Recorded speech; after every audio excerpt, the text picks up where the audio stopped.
के शरीर में ये हमारा 12वां अध्याय है। उसमें हम तिगंत प्रकरण पढ़ रहे थे। और सर्वप्रथम तो आप लोगों को नए संवत्सर के लिए बहुत बहुत शुभकामनाएं। नया संवत्सर विक्रम संवत 2081 आपके लिए शुभ हो और मंगलकारी हो। अब हम तिगंत के बारे में जो पढ़ रहे थे पहले अध्याय में, वो आप लोग लर्न कर रहे हैं ना साथ के साथ। अगर आपने होमवर्क नहीं किया तो आपको होमवर्क तो याद करना पड़ेगा ना, नहीं तो फिर हम आगे की उसमें थोड़ा दिक्कत होगी आपको समझने में। आज हम तिगंत के बारे में बताएंगे। इसमें हमने आपको बताया था कि 3 प्रकार की धातुओं का वो बताया था विभाजन, फिर कर्मवाच्य कर्तृवाच्य का बताया था। आज उसके बाद में सकर्मक अकर्मक का बारे में बताया था। फिर कहा था कि जो लकार होता है लट लकार, उसके बारे में आज चर्चा करेंगे। तो आज हम लट लकार के बारे में चर्चा करेंगे। लट लकार परस्मैय पद। परस्मैय पद ये है पाणिनि का एक पारिभाषिक शब्द है। ये जैसे दूसरों के लिए जो हम प्रयुक्त करते हैं ना, वो चीज़ है। एक तो होती है हम अपने लिए जो करते हैं वो आत्मीय पद, और जो दूसरे के लिए करते हैं और अदर्स, वो परस्मैय पद कहलाता है। उसके लट लकार के कैसे रूप चलेंगे हम देखिए। पहले तो हम ये देखेंगे कि लट लकार जो है, लट लकार को कैसे, देखिए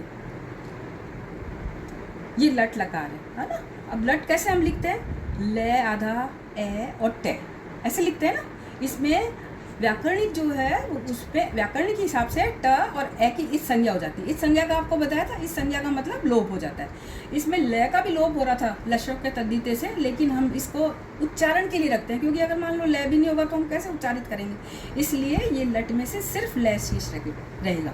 और ये पता चल गया आपको, लट को लट इसलिए कहते हैं सिर्फ ल।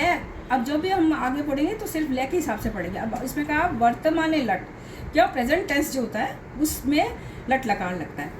तो लकार को कैसे, अब एक तो जैसे आपको बताया था परस्मैय पद कैसे, जैसे फॉर अदर्स कैसे कहते हैं, जैसे देवदत्त ओदनम पचती, देवदत्त पचती मतलब अगर वो खाना बना रहा है, और ओदनम पचती मतलब वो स्वयं के लिए न करके दूसरे के लिए बना रहा है। पचती मीन्स परस्मैय पद। और अगर वो कहता है देवदत्त ओदनम पचते, पचते मीन्स आत्मनेपदी धातु लगाएंगे अवर सेल्फ, तो वो लगेगी उसमें होगा स्वयं के लिए, जो होगा वो खुद के लिए बना रहा है खाना, ठीक है ना। ये सब पाणिनि के पारिभाषिक शब्द हैं, परस्मैय पद आत्मनेय पद, इनको उसी तरह से हमको याद करना पड़ेगा। अच्छा, अब हम चलते हैं लट लकार।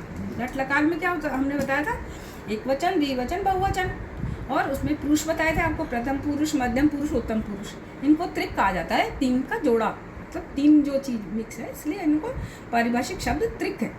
अच्छा, अब कैसे करेंगे हम इसमें प्रथम पुरुष कहते हैं, प्रथम पुरुष, मध्यम पुरुष और उत्तम पुरुष।